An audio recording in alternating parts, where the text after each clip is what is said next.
Hey y'all, wake up, man. It's called the Barber.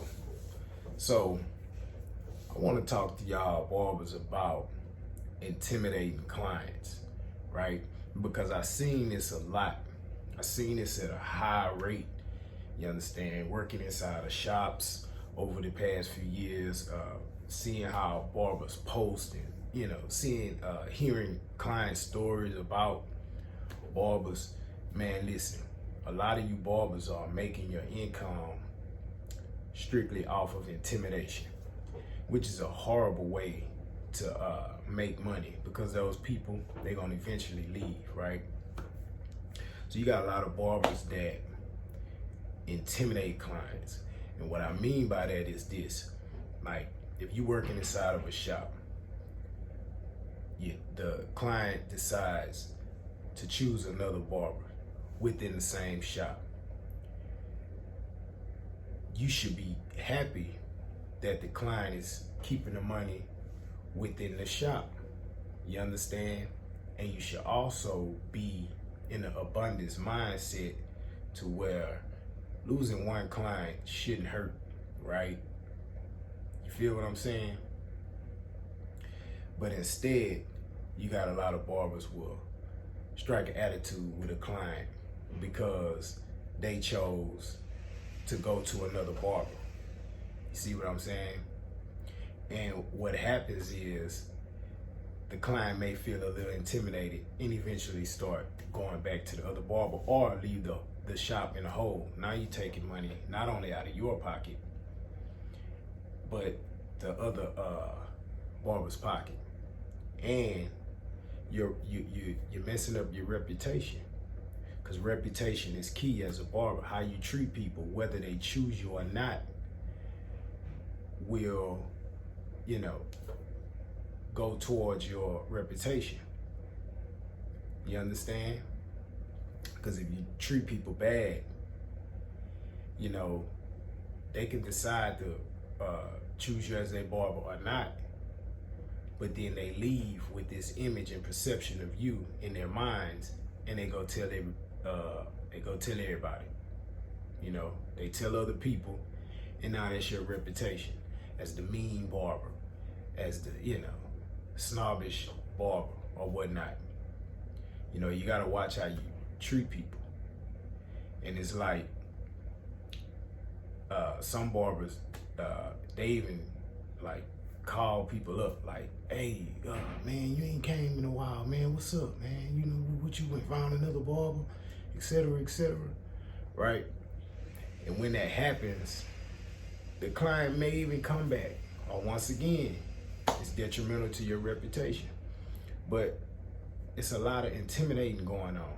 You know what I'm saying? Making a client feel bad for not choosing you instead of looking inward and finding out what are you doing wrong.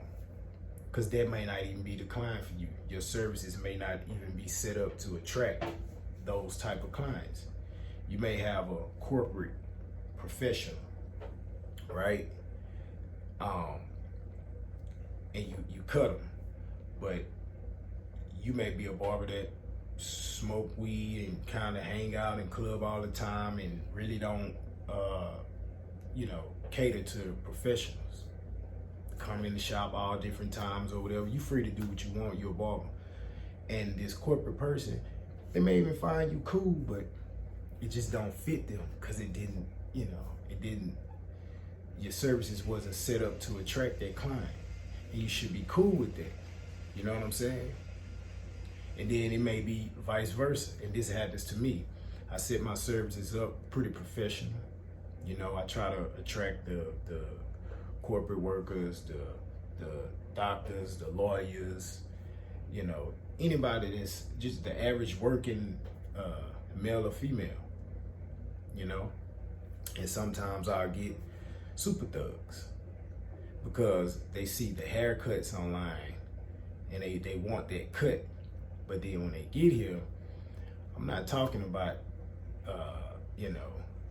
fucking hoes, or I'm not talking about, NBA young boy, or talking about what the next rapper doing and all that type of stuff.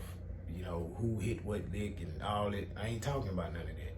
Straight positive, good things. And then they may never come back. And that's fine with me. For one, I'm in abundance with clients, but for two, you know, I don't want that person here anyway.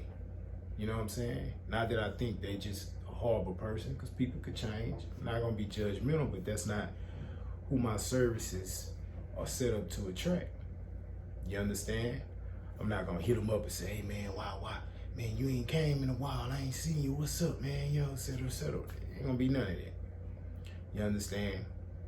Your client should only feel like embarrassed or whatnot if they done went to another bull jive barber and got jacked up and they feel bad and they gotta come back to you and they like, man, you know, cause you treat them so right and you cut them right, and they decide to choose another barber probably because of price, probably because of convenience, but it didn't just, you know, amount up to what you do and how you treat them because you so on point, you know, and they'll feel bad, you know. Not that you want them to feel bad to the point where, you know, it's hurting them or something, but they feel bad. You know, they like, dang, they'll even tell you, man, look, bro, I ain't going to nobody else no more, bro, my bad. You know what I'm saying? Because that's real. You know, that's how it's supposed to be. But a lot of barbers work off intimidation. Some barbers even intimidate. Like if you work inside of a shop, right, and you gotta walk in, someone walks in, right, you know, you got barbers that all aggressive and shit. Go, hey, I'll get you, hey, right here, you know, right here. You know, come right here, I got you. No, come on, right here. Man, how you think that make a person feel? You're intimidating people. So if your income is solely off of intimidation, if that's how you get your clients, by intimidating people, making them choose you, you'll wonder why you don't have good client retention, right? Because you forced it. And this is another reason why I don't like to pass out business cards. You understand? Because it's almost being forceful. Me personally, I don't like it. You understand? I don't like sales. I don't like force. That's when you don't have good client retention, because you're giving people your card that didn't decide to choose you. It's like you got a higher chance of breaking up with a chick that you went up to, right? Well, she'll break up with you. A chick will break up. Well, let me put it like this. It's a higher chance that a chick will break up with you if you went up to her, right? Because you forced her to like you. But if you the type of guy that women like, and she chooses you because she been watching you, she been peeping you, she like how you look, she like how you move, she know about your reputation, she know how you get down, and she gonna come make herself available. Then you go up to her, you know, but she gonna make herself noticeable to you on purpose. And it's a high chance that she not gonna break up with you. You end up breaking up with her first because she wants you, right? And we flip it back to barbering. When it's all set up, you know, the right way, the right people choose you. That's when you become magnetic, right? You don't gotta do all that scouting, that force, that intimidation, right? Most people already got a barber, right? If you break up with your barber for me, that's because you chose to, not because I told you, hey man, he ain't doing you right, he ain't chopping you up right, or man, I could do you better than him, and yeah, et cetera, et cetera. Don't work that way. You're gonna choose me and break up with your other barber because that's what you wanna do. I'm not gonna force you, I'm not gonna intimidate you. You know, it's a open environment, right? Friendly, personable, right? Motivational, inspirational.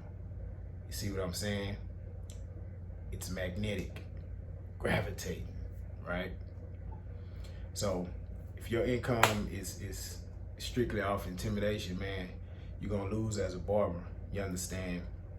If you're working outside of a barber suite, you already know, get my Barber Suite Success Gems ebook. The link should be in the description of this video. Y'all support, get it or not, it don't matter. I got clients. Y'all like the video. If you found it, valuable, comment, subscribe, and most importantly, wake y'all asses up.